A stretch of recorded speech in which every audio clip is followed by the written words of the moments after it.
Hey, this is Shailene Woodley, and today I am hanging out with Steven Prusakowski on TV Topics.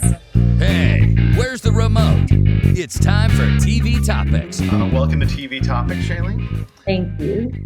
I've been a fan of yours for years and really enjoyed what you brought to Paradise this season. To me, I thought you were the heart of the show. And on or off screen, your presence continued on, and it was just amazing how much of an impact you could make with the screen time that you had. Thank you.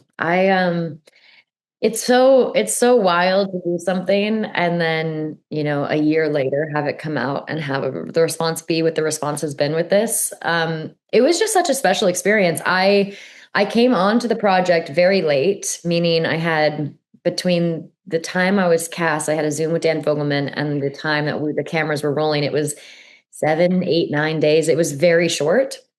And so the whole thing for me felt a little bit like a whirlwind in the best way. And it's exciting now that people are not just responding to it, but people are really like loving Annie. Because for me, playing her, because there wasn't a lot of time to prepare and there wasn't a lot of time to digest who this woman was, it was very intuitive, the whole process.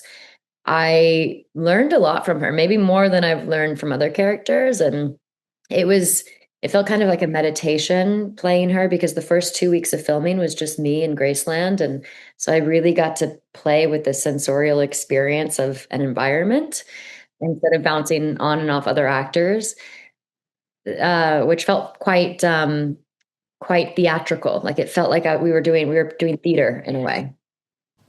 I was just really amazed, especially going back and watching it a second time, just the impact and just how much she carries with her, and her past, and kind of like the hope for the future and who she is. It's not just, if you wrote it out, you wouldn't get so much, but watching your performance totally dives into the humanity, and it makes you connect with it in a way that I really did not expect. So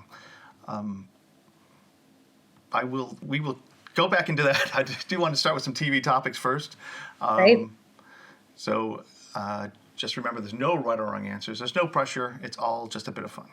So Perfect. Looking back over the years, what has your relationship with television been? Are you a TV junkie who watches everything? You're very selective? Do you have your go-to shows?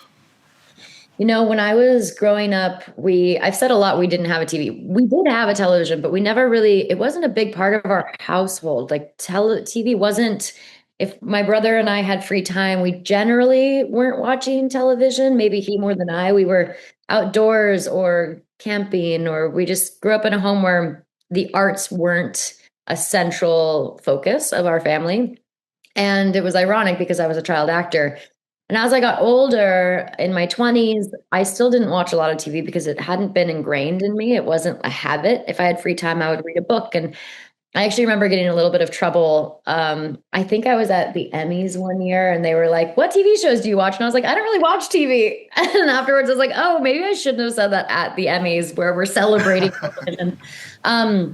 But the truth was, it wasn't a huge part of my lifestyle. And that has shifted in the last maybe 8, 9 years, where TV, I love film and I will always love film, but television in particular, I find to be a medium that is so intoxicating and so exciting, because you really do get to know the characters of these stories. And I've said this a couple times now talking about Paradise, but I think every now and then, and it's rare, I think oftentimes characters sort of serve a story. And with television, you kind of have this beautiful opportunity to have a story serve characters. And I think it mirrors life in a lot of ways, how sometimes we're walking through life and we're working to achieve life. And every now and then life kind of works to fill our cup, and whether it's with your family or relationships. And I think that for me is what TV represents, because there's an intimacy in it. And so when there's a great television show, I think about it all day and night, and I can't wait for the day to end so that I can tune in and see what happens next. That's the word, intimacy. I was going to say a personal connection, I use the same words over and over. I hate when I watch these back and go, "Wow, you said that same word 17 times." Must be very true then. The intimacy is perfect, because when you watch a show, it connects with you in ways. It becomes part of you. It changes you sometimes. It changes the way you think or whatever it is. But some of these shows will stick with you for your entire lifetime. That's why I love these conversations, because it's not just talking about what did you watch. It's about what did you watch that connected with you? What did you watch that you're going to talk about or think about or be influenced by for maybe forever? So Yeah. you nailed it. It, What about the first primetime show that you really enjoyed? That it was yours. That the first show you loved. I know you're a late bloomer when it comes to television, so no matter how good or bad it was your show. Growing up, there was one show that was sort of religiously my brother, father, and I would watch together, and that was Prison Break. There was something about Prison Break every single week. We would tune in and we watched every season. We were so invested in it. And I think like my dad worked a lot when we were growing up, and it was sort of this, it was a glue for our family, for the three of us at least, to connect and have something to talk about and converse on and gossip about for every week until the next one came. So that was probably, I think that's actually the only show in childhood that I religiously watched in that way, where there was like, apart from maybe, like reality television, like American Idol, because I am the generation of American Idol. But the first kind of narrative television show was Prison Break. Wow, it's funny how often and almost just about every answer is connected to parents or siblings, because Yeah. that's the thing with television. With film, you watch separately, but with television, you tend to you're sharing the couch, you're talking about it, you're during commercial breaks. There's this kind of again more intimate. I'll say that 90 times now. Thank you. Yeah, uh, perfect. The right More word. intimate. Yeah, it is, and it allows that opportunity to uh, to converse and to break it down and to laugh together. It's a true communal experience, which is I'm sad to see it's kind of fading. That life's changed like that. Speaking I about think there's laughing, gonna be an ebb and flow. I do think it's going to return. I hope so. Kids are going back to analog cameras and a whole bunch of things that I either grew up with or they came about later. And I'm hoping it's not just a fad and it's not just um, people trending something that's trending, but more like them seeing the difference and the tangible experience compared to the swipe left or right, keep moving, don't absorb it, but just like kind of something that you sit with and you embrace more. Mhm. And that goes across the board with everything they do. So, what about a show? And I'm sorry, I'm talking too much. What No, show no. makes you laugh the most? Is there one that you put on when you need a laugh or a pick me up? Oh gosh. That's a great question. I'm quite an easy laugher. I used to not be. It used to be very hard to make me laugh in TV or film. Now I laugh so easily, and often the things I laugh at the most are like very dark things. I just find like the darkness in life to be quite comical. I am again a late bloomer, so I'm currently watching and catching up on Breaking Bad for the first time.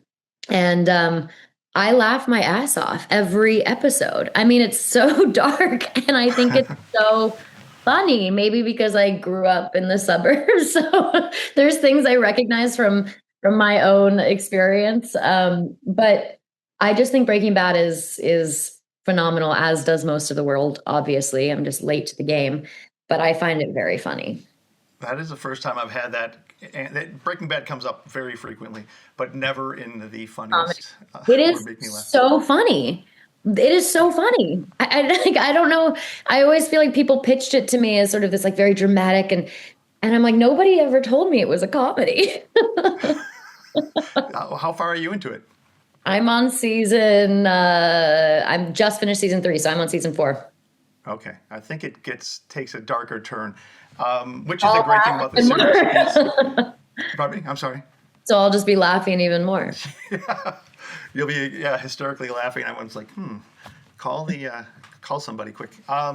Yeah, the great thing about that show is the evolution of not only the characters, but that it just transforms before your eyes. So it's But a it's great genius. watch. Like, how do people every time Bob Odenkirk comes on screen, Oh, it's hilarious.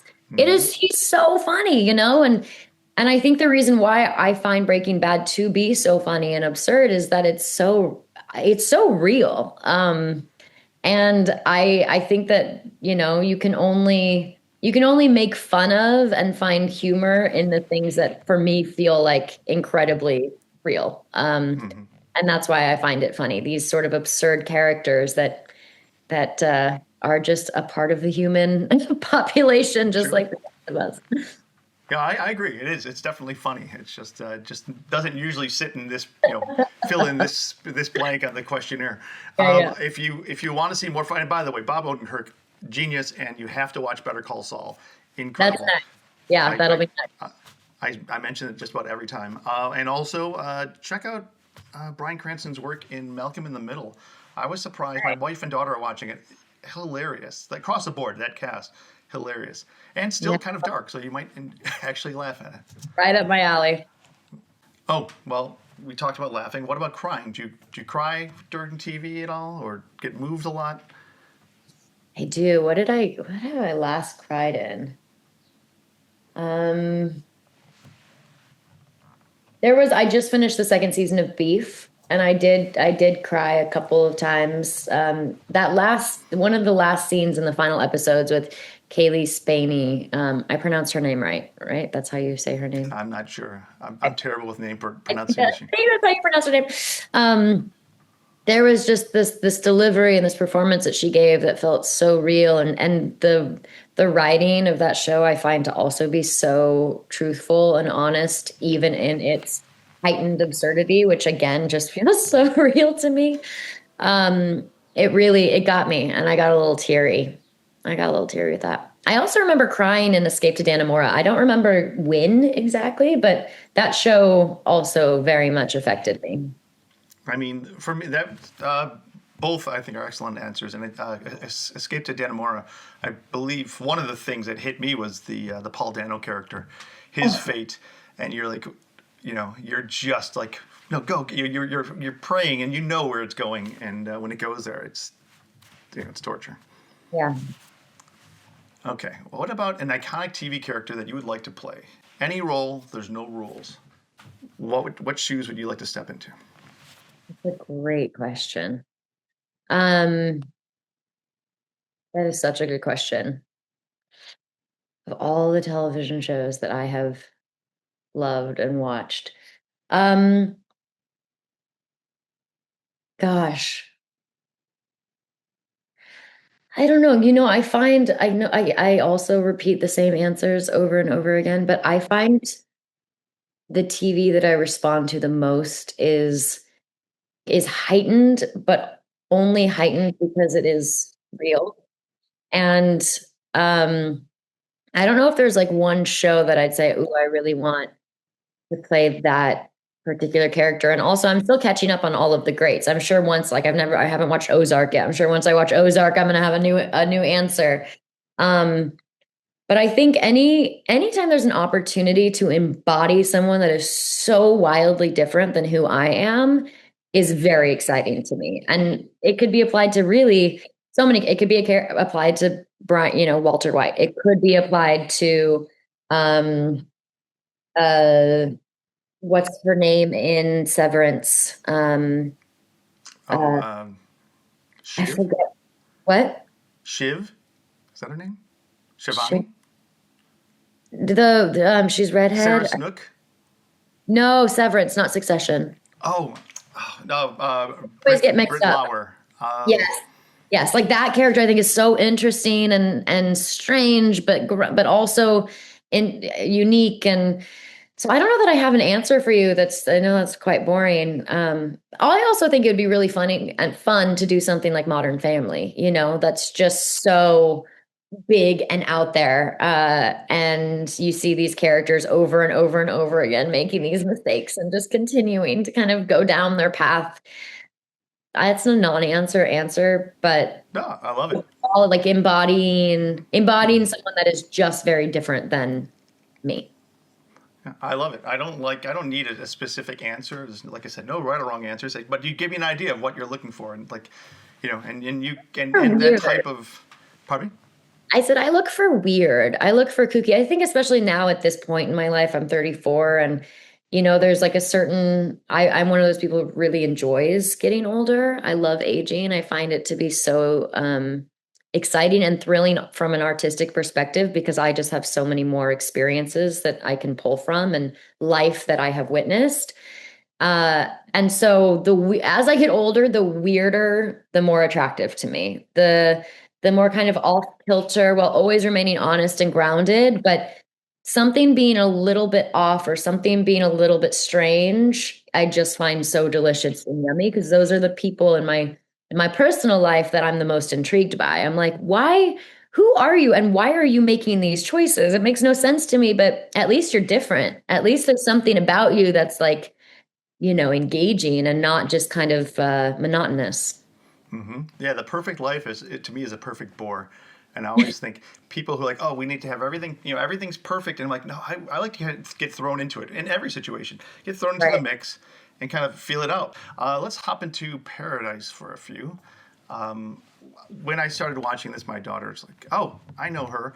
And I'm like, oh yeah, I mean, I know her too from one of my favorite movies of that year, The Descendants. But no, she was Divergent, and it's funny how you A have different this. generation. Yeah, you have 2D word movies that how the audiences that you span across. And I was just curious, you tapped into a little bit that you were an acting, an actor at a young age, but what was it that drew you to acting and got you in so early? I can only give you an answer from memory, which might be very different from the truth because I was 5 years old.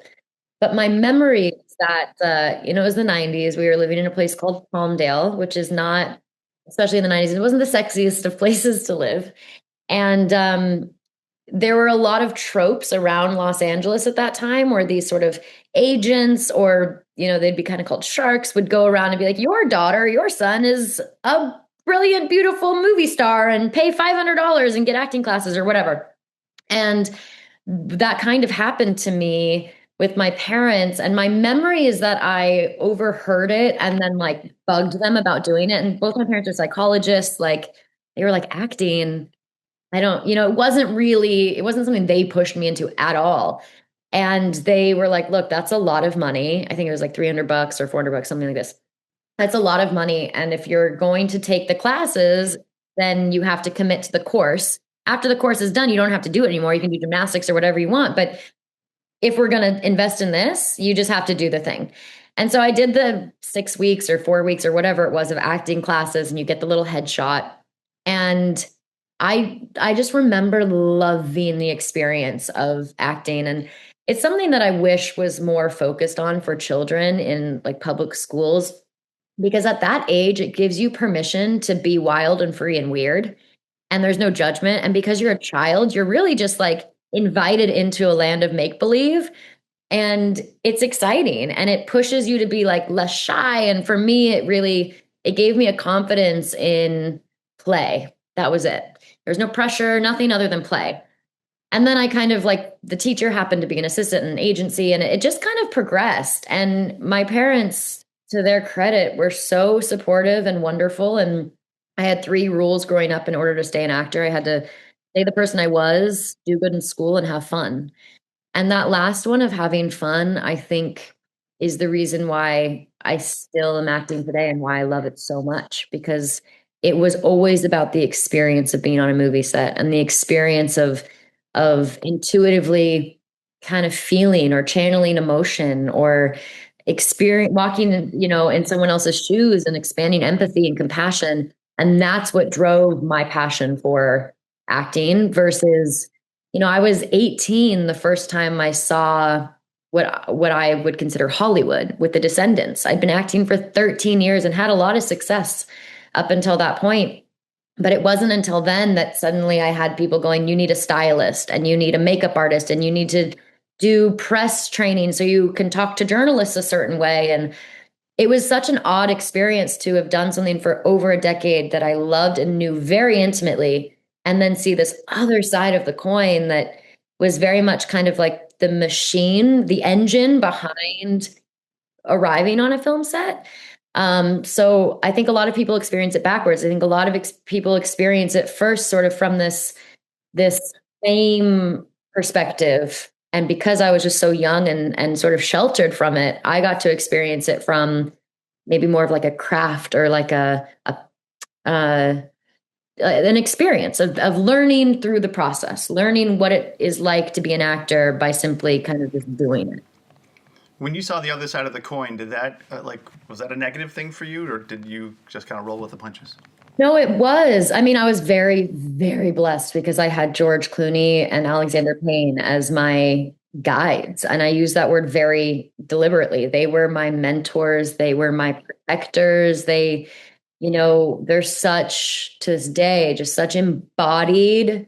They're two men who really embody integrity and who embody goodness and kindness and joy and love, deep love for the arts and for storytelling. And so I was shown, I also had an opportunity to work with Molly Ringwald from 15 to 21, and she was another great example. I was shown by these masters of their craft what it looks like to remain steadfast in the priority instead of kind of get lost in the maze of what on the surface looks like very luxurious and delicious and intoxicating, but actually can be quite disorienting if there's not like a strong center.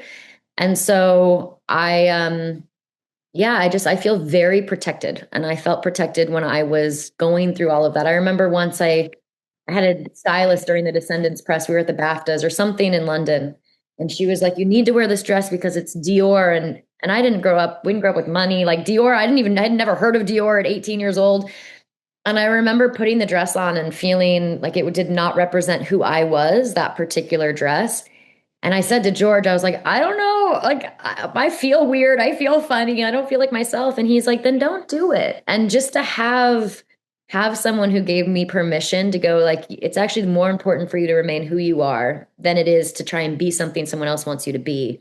That's going to make you the best actor you can possibly be for the long run. And I feel very lucky.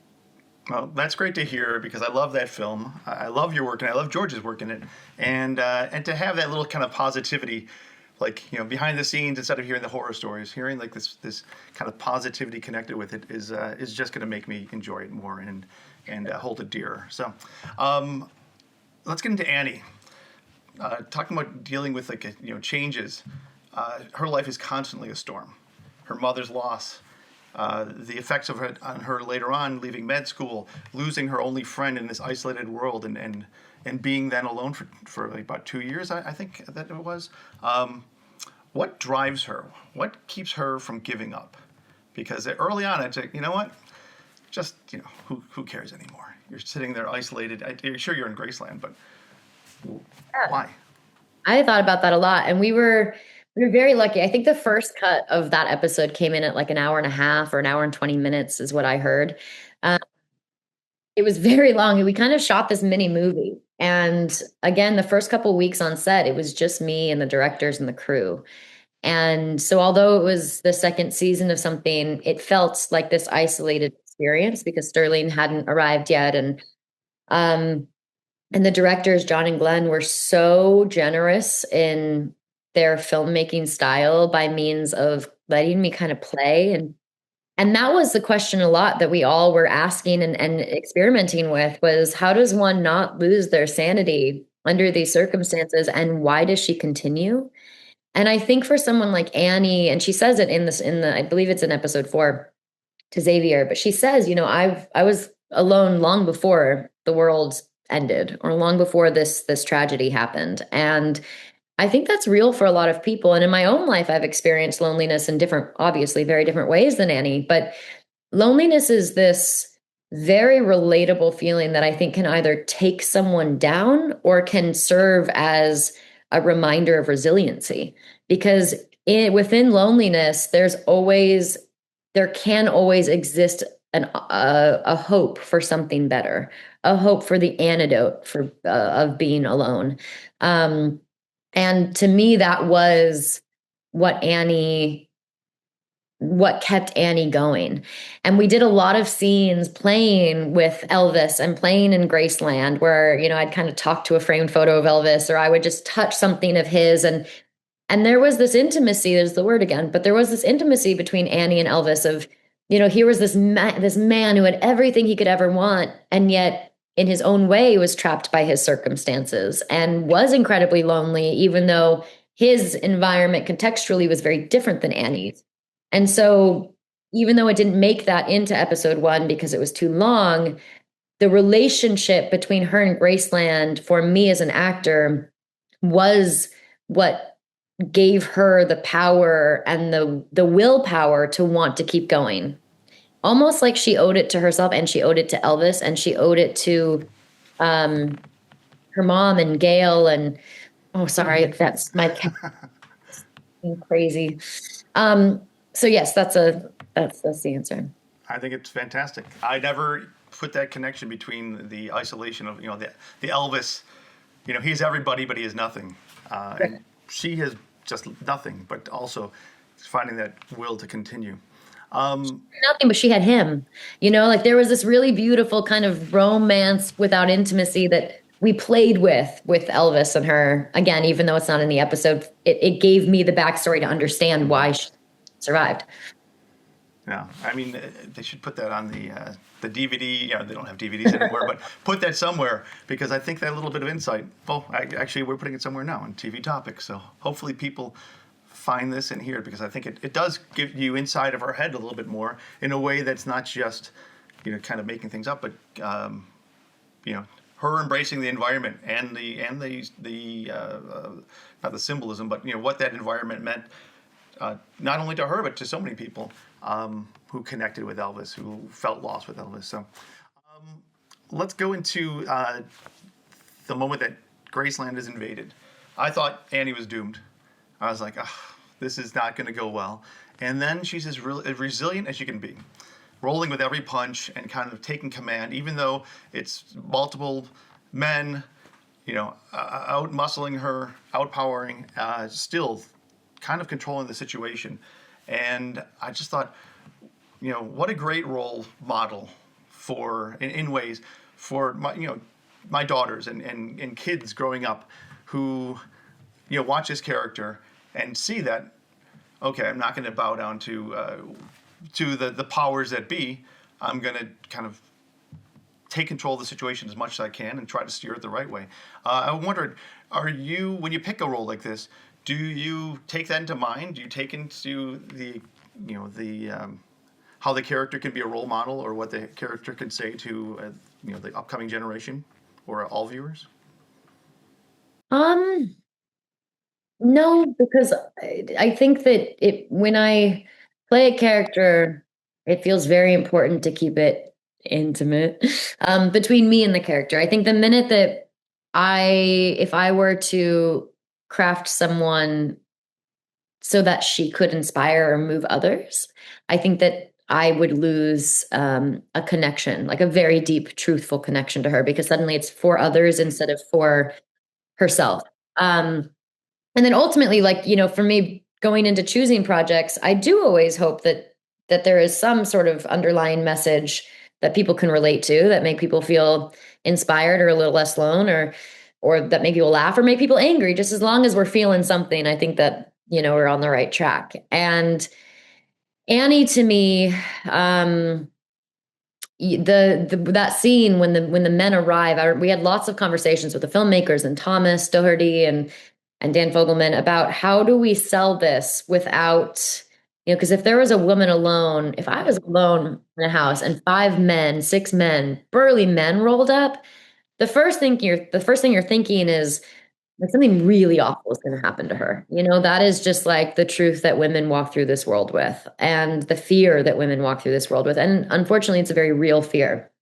And there are real consequences many times. So we really crafted that scene when Thomas finds her or Link finds her and they have their first interaction, because we wanted it to feel scary and intimidating. And yet we also didn't want it to cross the line of feeling like he was going to physically assault her.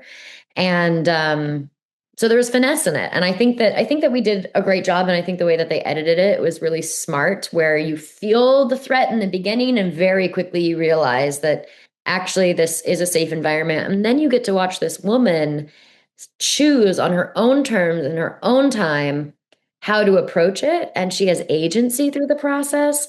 And that felt now in watching it, I think that feels very inspiring. And I think that, we can learn from that. And especially as women, there is a power that Annie accidentally found within herself, which was, sure, I will join you for dinner, but it will be on my terms and my time and the way that I want to, because that makes me feel safe. And I think that the filmmakers did a beautiful job in crafting that. Mhm. So, as a person who advocates for the environment and causes like that, when you're watching and or working in a series like this, and you have to put yourself in the mindset of, worst case scenario, the world has gone to hell. It's like in this, you got the tornado the size of the city, the lightning inside of it, all this like these horrific imagery that we don't see, but a little bit we see, but a lot of it's just in her experiences.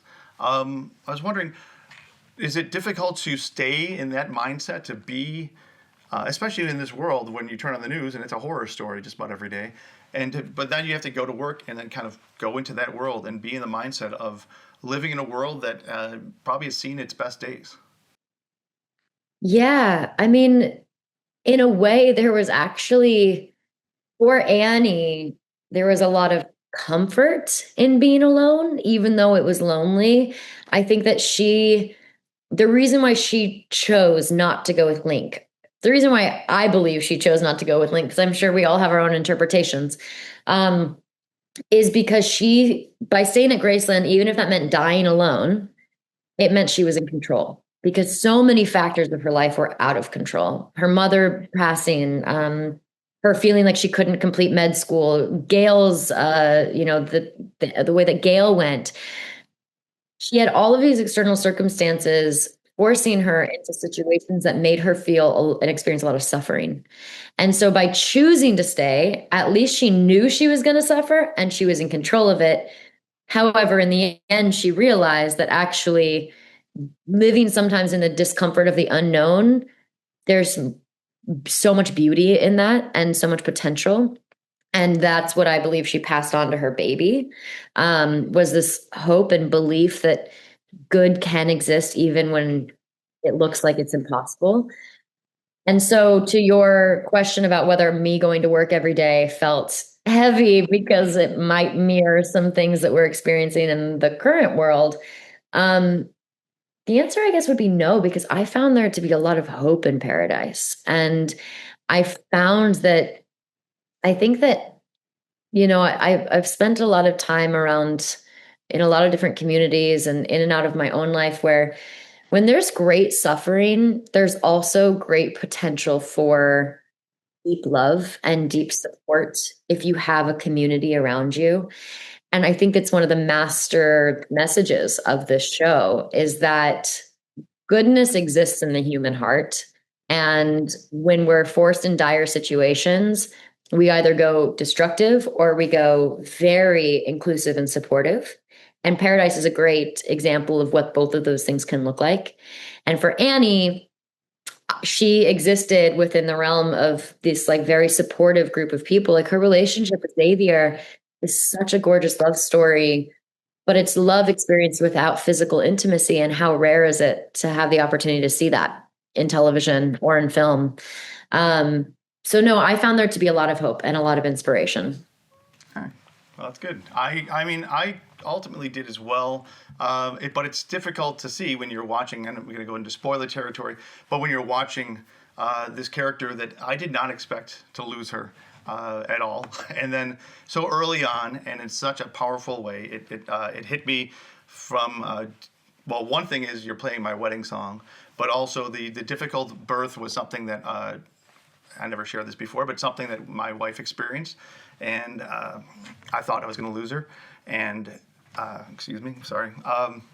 But her dying words, though, at that moment, it reminds me of something my wife said. It's about going forward and taking Yeah. care of this child.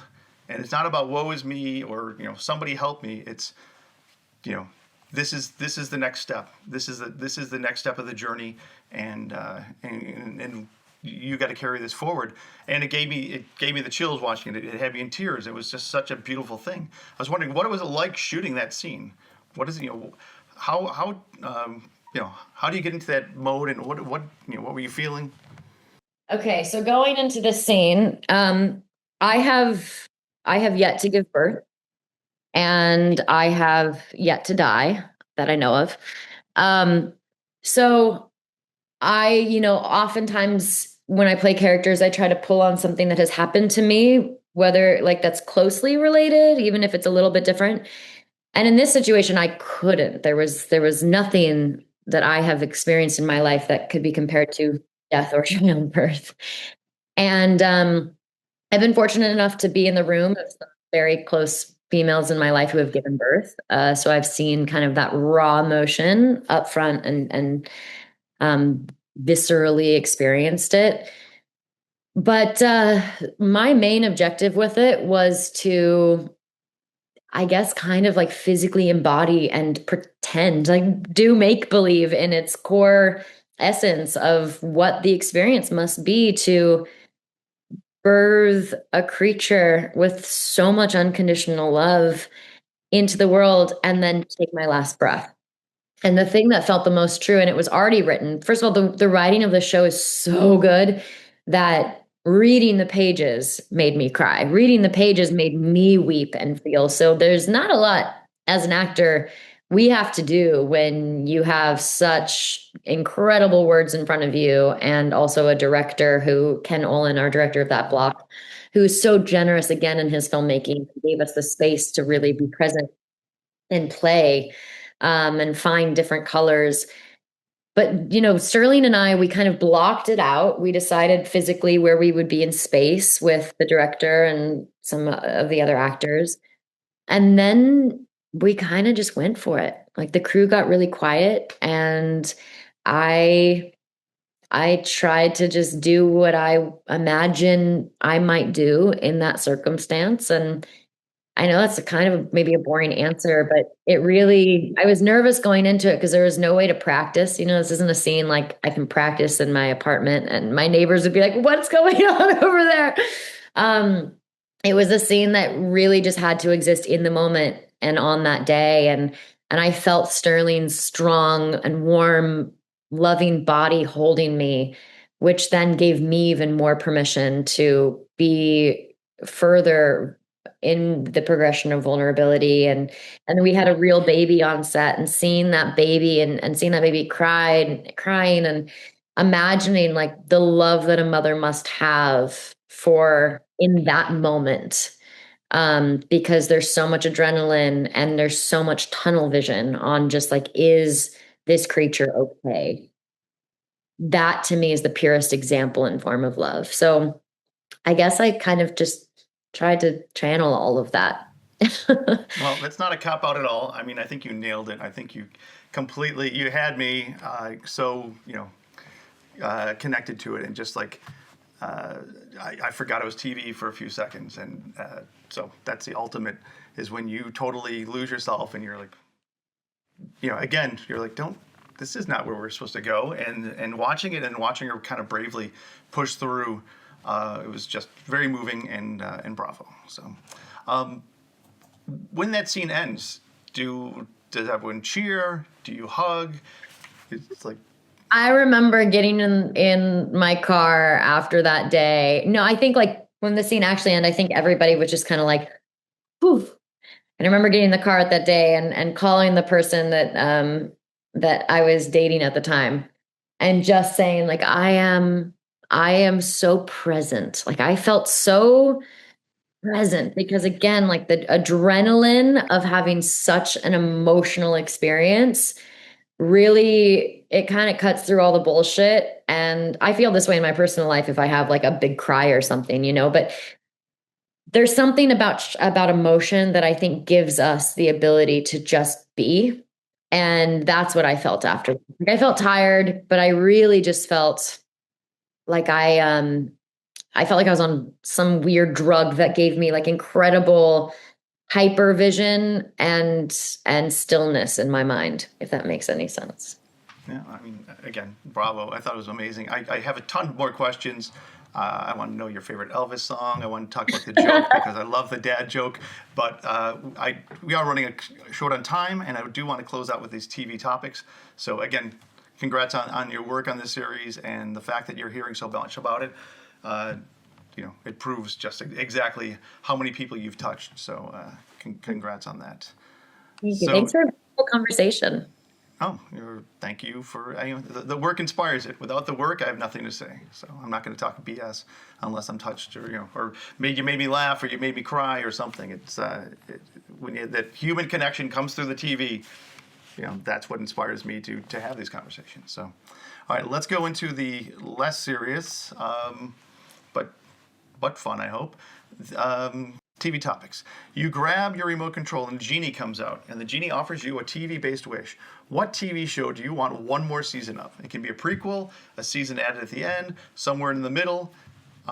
Same cast, same crew. It's a magic wish. You don't have to worry. Time didn't pass. You get just another season, kind of like a lost season.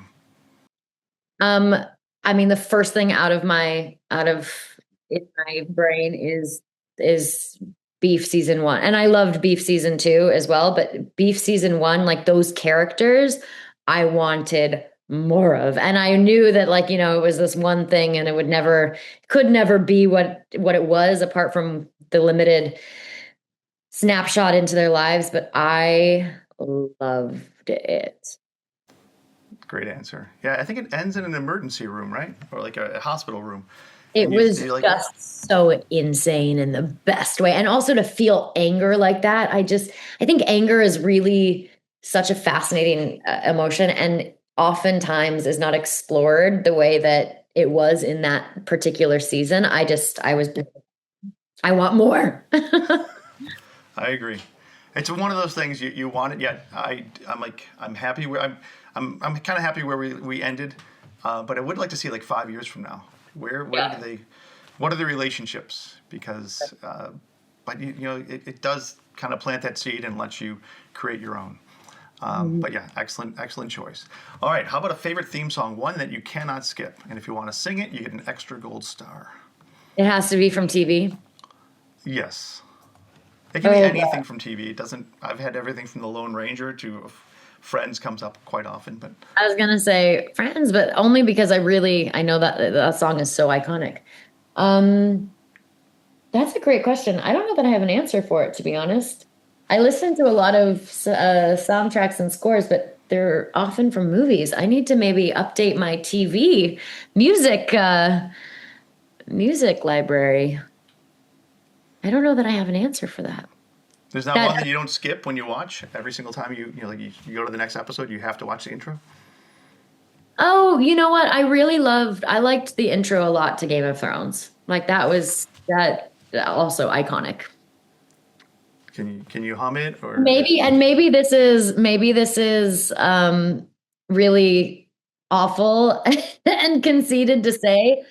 I think Jean-Marc Vallée kind of slayed the Big Little Lies soundtrack and intro. He really did a good job with our music. So maybe I'm going to be pretentious and name my own television show. People do often, not usually for the theme song, but for something. Can you hum a little bit of it? I want to get rid of this gold star. I'm shy. I can't have a gold star without humming. All right, we'll break the rules. I'm gonna hear about this at the next big meeting. But. I'll do it on like a red carpet one day, and I'll shout your name, and I'll be like, "That's for you."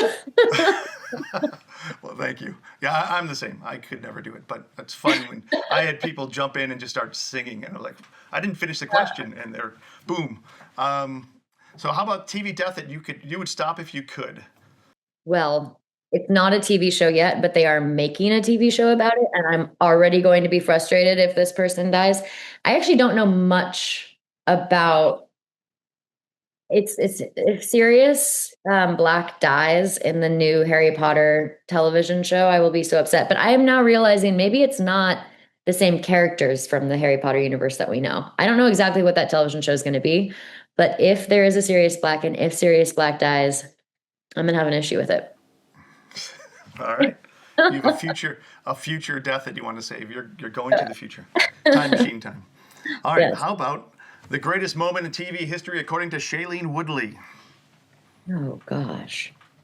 I wish I want to have this conversation again in 20 years when I have maybe 10 years when I have watched more television. I've watched a lot, but I'm still catching up. So But this is your greatest TV moment. It's not, again, no right or wrong answers. You're just what moment sticks with you, what moment can't you shake, made you cry, made you, whatever it is.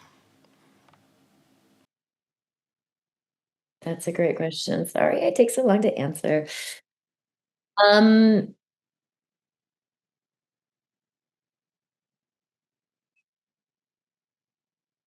I was really rattled by but I don't like this subject anyway, so it's my fault. But what was that show Evan Peters did? Where he's first of all, two things. One, Kate Winslet in Mare of Easttown, when there's like the scene in this attic that she breaks into, like that rattled me. A, because I think she's just such a phenomenal actress, and also to be a woman stuck in that situation, like everything about it sold me. I was invested and I did not like it. So that's definitely a moment that took me a long time to kind of get out of my system. Um, and then I was going to mention the serial killer that what yes, sorry, thank you, Dominic. That there was the scene in the beginning with this actor Sean oh no, how am I forgetting his last name? We actually were in acting class together when I was younger, but this scene where the two of them are in the room and it was so terrifying and also took me a while to get out of my system. Yeah, yeah. That show was not an easy watch. And you're knowing the fate of all these people and sitting in that room, and having probably the opportunity to leave, but Yeah. you don't want to be rude or whatever it is. And then years later, you're one of the victims. It's insane. Not a fun watch. I don't really love those shows. All right, I still TV watch them. topics. Yeah, I do as well. I've got a problem. TV topics, confessions. What is the one show that you know that you should have watched by now, but have not, and everybody else has, and you have Many. left off the boat? So many. I feel proud of myself for finally watching Breaking Bad because that is one that gets referenced all the time. Ozark is that's next on my like one of the greats that I feel like a lot of people talk about all the time. Um, I worked with an actor who's on Ozark, so I have seen a couple episodes to watch him in his game. But I need to watch the entire show. And then this one is really embarrassing, but I have never watched The Sopranos from start to finish. Oh, how much have you watched? I've watched a little bit. I've watched the pilot. I've seen the first episode, and then I've seen like clips here and there, but I haven't watched The Sopranos. Like I couldn't tell you what I wish I could tell you about it. And I'm very excited to go down that train, but I kind of want to watch The Sopranos with someone.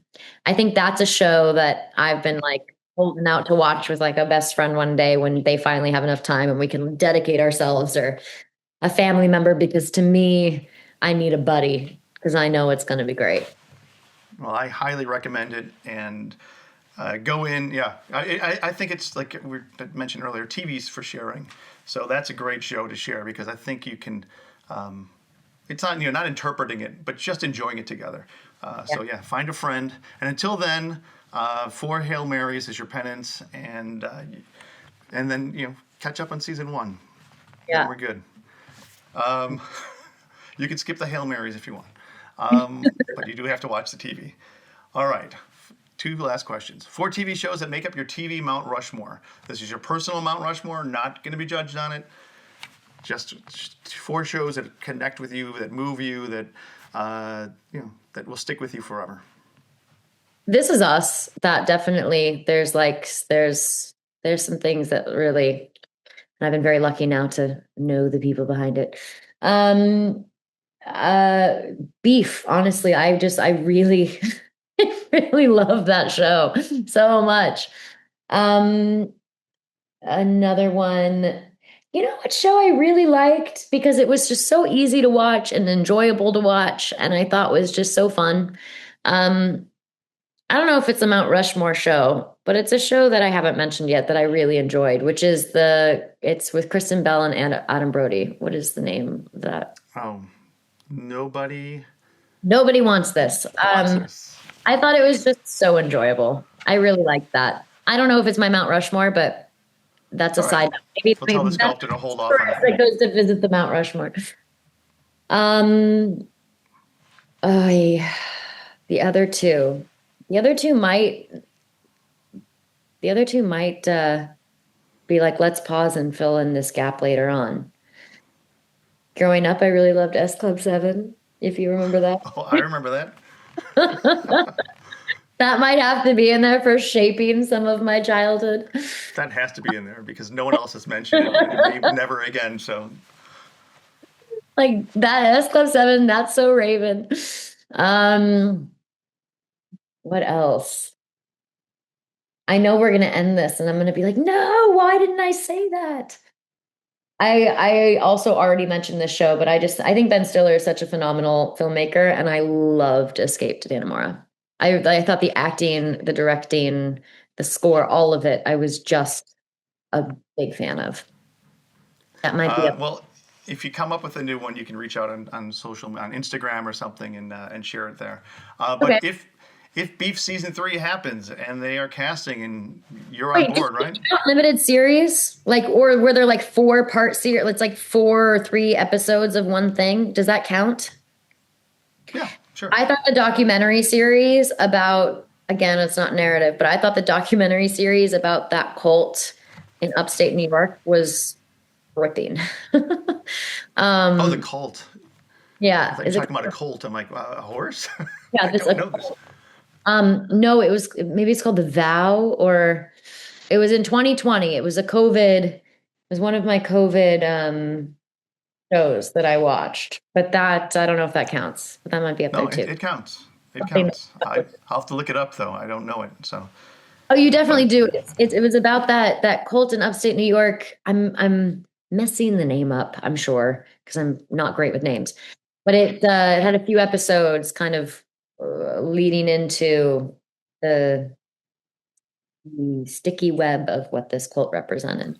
yeah, well, there's so many cults nowadays. There's some really big ones that I don't remember which cult this was, but I'll look into it. I'll put it on the screen and mention it in the article for people to find. But I don't know if you heard my beef question. If season 3 happens, are you on board? If Oh, they offer you a part? I'm low key such a fangirl that it's like if I ever run into any of those genius people, I'm just gonna turn into a bum and be like, I love your show so much. I think you're such a genius and you're such an incredible writer. And I know like I'm just gonna if I meet him, it's gonna be a love fest of a lot of fanning. So yes, I would love to be in season 3 of Beef. I I, just I, I would the love. opportunity to experience and explore rage is so interesting to me. I would love to see Oh, it. I also haven't mentioned the White Lotus. That might be on my Mount Rushmore. Specifically, like the second season of White Lotus is it's so good. It's so good. All right, we're keeping S Club, but something else is going to be pushed to the Yeah. side. All right, final question. And I agree. White Lotus is the fact that Mike White can go back and keep on just doing this and bringing these incredible actors together and keep you thinking and guessing and all the way to the very literally the last seconds is a testament to some amazing work. I want whatever he was eating as a kid. So, Yeah. if you had a magic door, one that allowed you to access and live in one TV world, and you get to pop in and out whenever you want, real life pauses, you don't lose anything here, what show would it be and why? And when you're there, you get to engage. You're not just watching it, you're not on set. You are living in that world however you want. Game of Thrones. Oof. Or The Office. I think like The Office would be really That would be a really fun one to dip in and out of. Or you know what? There was also this television show. Oh gosh, now I'm thinking of all my favorites. I always, of course, at the very end. End of the Fucking World, I thought was so great and so such a wonderful show. And that one I think would be also fun to kind of dip in and out of because there was this timelessness to it that I thought was so great and an innocence that I just crave. But The Office would be fun, and Game of Thrones I think would be interesting only because I'd be like, what does everyone smell like? What does everyone like? What are like what's the textural things that are happening that we can't get through a movie screen that I'm very curious about? Because y'all are wearing like a lot of heavy clothes and trudging through a lot of extreme environments. Like, do you have blisters on your feet? Like, I just have questions, you know? And I also want to know the dragons. I love where your mind goes from the beginning, where you're talking about laughing at Breaking Bad is what makes you laugh most, to what do they smell like in Game of Thrones. I've never had answers like this before, and I absolutely adore it. So thank you so much for your time and like, just being such a sport with such thoughtful answers. It's great to get that insight, and I don't think it happens anywhere else than through TV and what people experience. So thank you. Thank you. Thanks for asking great questions and being such a great host. Oh, thank you, and then thank you again for your work. It moved me. It was very intimate, and but really, it truly, it's rare when you have a character who's on screen as for the abbreviated amount of time that she is, but yet carries on and connects with you and sticks with you for so much longer. So it's again, bravo, and have a great day.